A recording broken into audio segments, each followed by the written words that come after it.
तो आज हम लोग देखेंगे एथेनॉल प्लांट के बारे में। अब एथेनॉल प्लांट को देखेंगे, छत्तीसगढ़ में पहला है और सबसे बड़ा भी है ना। अब साथ ही देखेंगे एथेनॉल क्या होता है और ये एथेनॉल का जो उत्पादन है या एथेनॉल प्लांट लगाया जा रहा है जिसके लिए कच्चा माल या रॉ मटेरियल किस जो है फसल से तैयार किया जाएगा उसके बारे में देखेंगे। और इसको लेके पीएससी व्यापम कोई क्वेश्चन पूछा है क्या, अगर पूछा है तो क्या पूछा है उसको देखेंगे।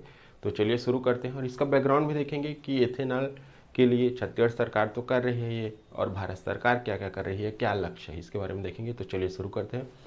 नमस्कार दोस्तों, आप सभी का स्वागत है आपके अपने YouTube channel Gajanan Patel education पर। हम लोग देखते हैं राज्य का क्या है पहला एथेनॉल प्लांट। अभी राज्य का पहला एथेनॉल प्लांट है, ये कहाँ लगाया जाएगा तो याद रखना ये जो है स्थापना, इसकी स्थापना जो है भोरमदेव शक्कर कारखाने में की जा रही है। लगाया जाएगा नहीं, की जा रही है ना, अब चालू होने वाला है ये। उसके बाद क्षेत्रफल की बात की जाए तो एक भूखंड है, मतलब एक ऐसा जमीन जिसको उपयोग नहीं हो रहा है, कहाँ भोरमदेव शक्कर कारखाने में, तो वहाँ पर क्या किया जाएगा, इसको इस प्लांट को लगाया जा रहा है ना। अब उत्पादन प्रारंभ, तो ये जो प्लांट है उत्पादन का प्रारंभ करेगा। तो याद रखना ये जो है जनवरी 2023 में क्या है उत्पादन प्रारंभ करेगा। अभी क्वेश्चन नहीं आया है, क्वेश्चन आगे आएगा। एक ये पूछ सकता है कि कहाँ लगाया जा रहा है, ठीक। फिर दूसरा है आपका उत्पादन क्षमता। उत्पादन क्षमता की बात की जाए तो इसमें क्या है 80,000 लीटर क्या है प्रतिदिन इसकी उत्पादन क्षमता, ऐसा अनुमान लगाया गया है ना। फिर बात की जाए प्लांट, तो ये जो है राज्य का सबसे बड़ा भी है और सबसे पहला प्लांट है। अब वही बताया ये प्लांट किससे कच्चा माल का उपयोग करेगा, कौन से रॉ मटेरियल का यूज करेगा, तो ये गन्ना, ठीक, गन्ना का क्या करेगा, शुगर केन का क्या करेगा यूज़ किया जाएगा यहाँ प्लांट में एथेनॉल के उत्पादन के लिए। अब बात की जाए इसमें MOU साइन किया गया है, तो इसमें छत्तीसगढ़ सरकार का क्या है भोरमदेव शक्कर कारखाना और NKJ बायोफ्यूल लिमिटेड। और ये जो NKJ बायोफ्यूल लिमिटेड है ये किसकी सहायक कंपनी है, तो छत्तीसगढ़ डिस्टिलरी लिमिटेड की क्या है ये सहायक कंपनी है। इसके साथ क्या किया गया है अनुबंध स्थापित किया गया है। अब बात किया यहाँ प्लांट, तो यहाँ जो प्लांट लगाया जाएगा उसकी जो संख्या रहेगी 27 प्लांट लगाया जाएगा, मतलब जो उत्पादन के लिए अलग अलग छोटे छोटे से। और इसमें जो है 6 को क्या है क्लियरेंस मिल चुका है। आपको सभी को पता होगा जो पर्यावरण विभाग के द्वारा क्लियरेंस दिया जाता है तभी क्या है इस प्रकार की क्या है कारखाना की क्या की जाती है स्थापना की जाती है। बहुत सारे आप साउथ मूवी चाहे हिंदी मूवी में देखे होंगे, क्लियरेंस को लेके बहुत सारा क्या होता है दिखाया गया है मूवी में। हो गया एथेनॉल। हाँ एक चीज़ याद रखना है यहाँ पर आपको, भोरमदेव शक्कर कारखाना आया है आपका, तो भोरमदेव शक्कर कारखाना को याद रखना है आपको कि ये जो भोरमदेव शक्कर कारखाना 2002-3 में बना है। कहाँ बना है, भोरमदेव शक्कर कारखाना कवर्धा। अब एक चीज़ याद रखना है यहाँ पर क्या होता है 6 मेगावाट का क्या है मेगावाट का क्या होता है बिजली का उत्पादन भी होता है। और भी छत्तीसगढ़ में कितने कारखाना है उसको आप लोग एक बार पढ़ लेना ना, महामाया है, ठीक। उसी प्रकार क्या क्या है उसको एक बार पढ़ लेना बैकग्राउंड को। अब एक तो क्वेश्चन देखिए आप लोग PSC प्री 2021 में पूछा था, क्वेश्चन पूछा था FRP के बारे में ना, ठीक। तो FRP के द्वारा कौन सी फसल की खरीदी की जाती है, तो याद रखना गन्ना की, क्या गन्ना की।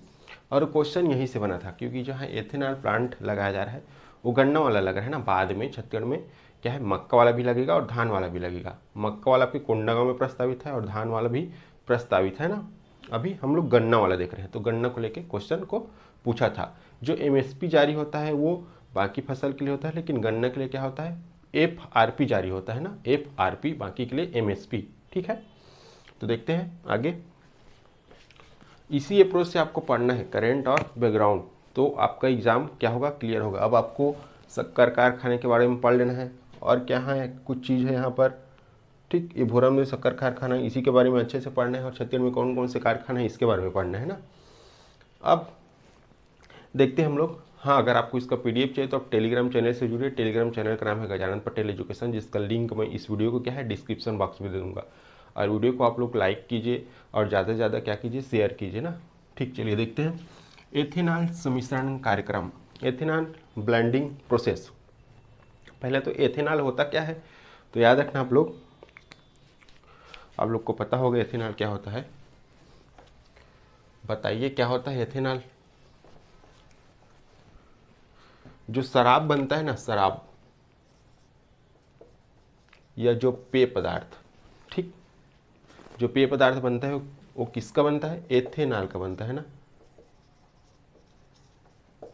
ठीक, तो इसको भी याद रखना आप लोग, शायद मेंस में पूछ सकते हैं इसको ना, कि ये जो एथेनॉल मतलब ये क्या हो गया, एल्कोहल, एल्कोहल।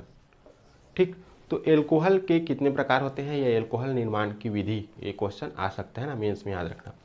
तो जो कंजप्शन किया जाता है शराब को, उसमें एथिल अल्कोहल होता है। ठीक, एक होता है मेथिल अल्कोहल, एक होता है एथिल अल्कोहल। तो मेथिल अल्कोहल अभी न्यूज़ में था बिहार में, बिहार में कुछ दिन पहले ही न्यूज़ ना, 1-2 दिन पहले की बात है। तो बिहार में सेम इसी प्रकार के जो जैसे हमारे यहाँ बनता है सल्फी, ताड़ी, ये सब इत्यादि पेय पदार्थ, तो वहाँ पर कुछ पेय पदार्थ बन रहा था उड़ीसा बोलता हूँ मैं, बिहार में ना। ठीक, तो वहाँ पर क्या किया गया, इसका जो कंजम्पशन किए, ठीक, तो कई लोग उससे क्या हो गया, ब्लाइंडनेस आ गया, और कई लोग की क्या हो गया, डेथ हो गई। क्योंकि जो एल्कोहल है, ठीक, कंजप्शन किया जाता है शराब में एथिल एल्कोहल, इसको बोलते हैं एथेनॉल। एथेनॉल एक IUPAC नाम है और एथिल एल्कोहल एक भारतीय नाम है ना। तो एथिल एल्कोहल या एथेनॉल का कंजप्शन किया जाता है, लेकिन इसके बदले यहाँ पर शायद जो पेय पदार्थ है उसमें क्या आ गया, मेथेनॉल या मेथिल एल्कोहल आ गया, तो क्या हो गया, उनका डेथ हो गया और ब्लाइंडनेस हो गया। ठीक, तो कंजप्शन शराब में किसका होता है, एथिल एल्कोहल का या एथेनॉल का ना। चलिए देखते हैं एथेनॉल सम्मिश्रण कार्यक्रम, एथेनॉल ब्लेंडिंग क्या है, प्रोसेस। तो लक्ष्य है इसका याद रखना, भारत सरकार का है, भारत सरकार का देख रहे हैं 2030 तक, 2030 तक कितना है, 20% क्या है, पेट्रोल में क्या है, एथेनॉल का क्या करना है, मिश्रण करना है, ब्लेंडिंग करना है। ठीक, तो ये जो लक्ष्य है 2030 तक, लेकिन भारत सरकार के द्वारा इस लक्ष्य को घटा के कब कर दिए गए, अब वर्तमान में 2025 कर दिए गए हैं, क्योंकि जो वर्तमान में सरकार है 10% एथेनॉल सम्मिश्रण का क्या है, लक्ष्य को प्राप्त कर चुकी है, 10% ना। साथ ही कार्बन डाइऑक्साइड की क्या है, एक जैव ईंधन है, क्योंकि ये जैव ईंधन की तरह कार्य करेगा, तो कार्बन डाइऑक्साइड के क्या है, जो उत्सर्जन है उसको कम करना है। आप सभी को पता है जीरो कार्बन करने का लक्ष्य COP26 में प्रधानमंत्री मोदी जी ने गोल क्या है कि भारत का कब तक है, 2070 तक है, 2070। फिर किसान की क्या है, आय बढ़ाना है। अभी सरकार का लक्ष्य था 2022 तक, 2022 तक किसान की आय को क्या करना है, दोगुनी करना है ना। और ये लक्ष्य एंड की ओर है, जब भी कोई लक्ष्य समाप्त होता है तो वहाँ से क्वेश्चन बनता है। तो आप लोग देखना एक बार, किसान से संबंधित, किसान की फसल की आय की दोगुना करने के लिए भारत सरकार क्या क्या योजना चलाई थी, उसको 110% पूछेगा, आपको पढ़ना है एक बार। दूसरा चीज़, प्रधानमंत्री आवास योजना, जिसमें ग्रामीण शहरी दोनों है, दोनों का क्या लक्ष्य था, 2022 तक क्या था, संपूर्ण क्या है, भारत में सभी को आवाज़ देना, लेकिन वो लक्ष्य अभी पूरा नहीं हो पाया है। उसी के चलते आपको याद होगा पटवारी 2022 क्वेश्चन पेपर में पूछा था कि प्रधानमंत्री ग्रामीण आवास योजना कब शुरू हुआ था। ठीक, तो उसको भी पढ़ना है आपको, क्योंकि दोनों योजना समाप्त हो रहा है। एक हाईलाइटेड योजना है आपका जल जीवन मिशन ना, ये बहुत बार आ रहा है, मैं टेलीग्राम में इसके बारे में डाल चुका हूँ, यहाँ से क्वेश्चन पूछेगा ही पूछेगा। ठीक, अब कच्चे तेल के क्या है, आयात को क्या करना है, कम करना है, या इस पर निर्भरता को क्या करना है, समाप्त करना है। ठीक, हो गया। जैव ईंधन पर राष्ट्रीय नीति, ये अलग चीज़ है, एथेनॉल सम्मिश्रण कार्यक्रम। अगला है आपका जैव ईंधन पर राष्ट्रीय नीति, क्या बना है 2018 में, और इसका लक्ष्य क्या है, 2030 तक 20% करने का। ये वाला का ना, जैव ईंधन राष्ट्रीय नीति 2018 का लक्ष्य, 2030 तक कितना है, ब्लेंडिंग करना है एथेनॉल का 20%। लेकिन जो एथेनॉल सम्मिश्रण कार्यक्रम चला जा रहा है, ठीक, इसका लक्ष्य क्या था, 2030 तक तो था 20% करने का, लेकिन अभी वर्तमान में कितना कर दिया गया, 2025 तक ना। अब E100 पायलट प्रोजेक्ट चलाया जा रहा है, ये TVS कंपनी के द्वारा चलाया जा रहा है। इसमें जो है 80% एथेनॉल का ब्लेंडिंग करना है, 100%। ठीक, इसलिए E100 पायलट प्रोजेक्ट चलाया जा रहा है ना। फिर प्रधानमंत्री G1 योजना 2019 है, ये क्या है, 2G एथेनॉल से संबंधित। अब एथेनॉल हो चाहे कोई भी ईंधन हो, भी जनरेशन का होता है, फर्स्ट सेकंड थर्ड इस प्रकार के ना।